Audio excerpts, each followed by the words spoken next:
दोस्तों, आपको कैसा लगेगा अगर कोई आपको अपने घर बुलाए, मेहमान की तरह चाय पिलाए, मीठी मीठी बातें करें, अपने काम के बारे में बताएं और आपके काम के बारे में पूछें और मिलकर कोलैबोरेट करने की बारे में भी बात करें और बातों बातों में कुछ वक्तव्यों के, कुछ वाकयात के, कुछ चिंताओं के जिक्र भी करें और फिर जब खुशी हंसी में हाथ मिलाकर विदा हों, उसके 1 घंटे बाद आपको पता चले कि उस मेजबान ने अपने मेहमान के बारे में दुनिया को बताया ट्वीट करके कि इस मेहमान को मैंने कड़ी चेतावनी दी, वो ऐसे बयान ना करे, वो ऐसे वक्तव्य ना दें, बाज आए।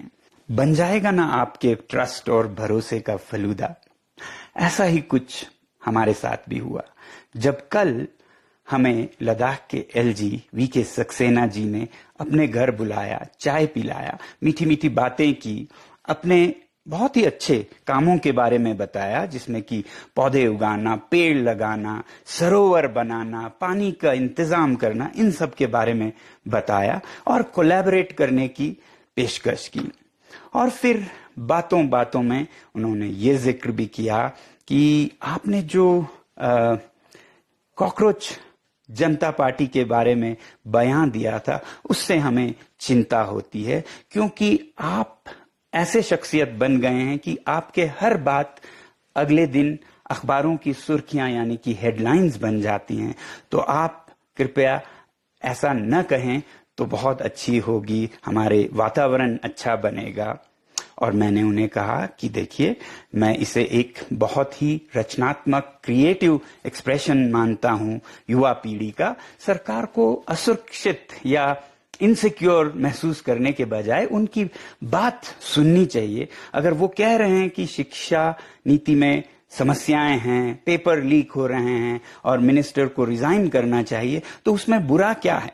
बल्कि उस बात पर उन्होंने रजामंदी की और कहा कि हाँ, ऐसा तो करना चाहिए, मगर जो बात है वो आपको नहीं मालूम है शायद कि ये जो कॉकरोच जनता पार्टी है, ये विदेशी ताकतों का साजिश है। इसके मेंबर्स भारत में कम और विदेशों में ज्यादा हैं। ये पाकिस्तान, बांग्लादेश और अमेरिका से चलाए जाते हैं भारत के खिलाफ। मैंने उनसे एक तरफ तो ये कहा कि इसका तो मुझे पता नहीं है, मगर मैं जरूर इसका स्टडी करूंगा, पता करूंगा और फिर दोबारा इस पे सोचूंगा। मगर अंदर ही अंदर मुझे हंसी आ रही थी।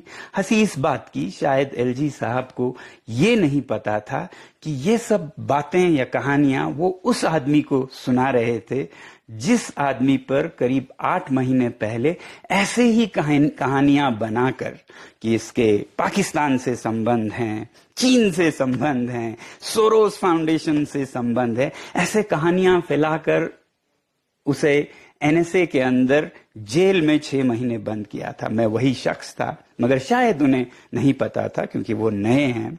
तो इसलिए मैंने अपनी हंसी रोकी और मैंने कहा कि ये मैं पता करके आपसे बात करूंगा। और उसके बाद हमारी बातें इतने प्यार और मोहब्बत से हुई कि उन्होंने एक निमंत्रण भी दिया अगले दिन के एक फंक्शन के लिए।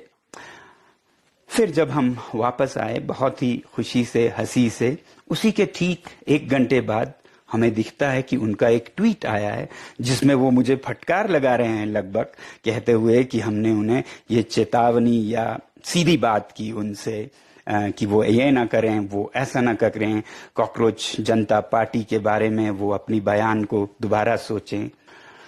तब तो मैंने ये सोचा कि शायद एलजी साहब को दिल्ली में बैठे किसी आका को, बॉस को खुश करना था और उन्होंने अपना ये ट्वीट कर दिया और उससे वो खुश हो गए होंगे।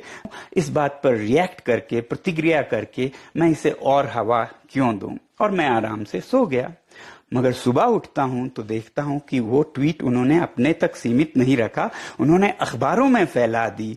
Times of India, Indian Express, सारे अखबारों में सोनम वांगचुक को एलजी लद्दाख ने चेतावनी दी और उनके एक माउथ पीस है इंडस डिस्पैच, यहां तक कहते हैं लद्दाख के एलजी विनय कुमार सक्सेना ने एक्टिविस्ट सोनम वांगचुक को कड़ी चेतावनी देते हुए कहा है कि मिसलीडिंग और प्रोवोकेटिव नैरेटिव से बचना चाहिए। तो मैं लद्दाख के एलजी साहब से कहूंगा कि आप अगर सच में लद्दाख में environment of mutual trust for meaningful constructive dialogue बनाना चाहते हैं, पीस बिल्डिंग और ट्रस्ट बिल्डिंग करें।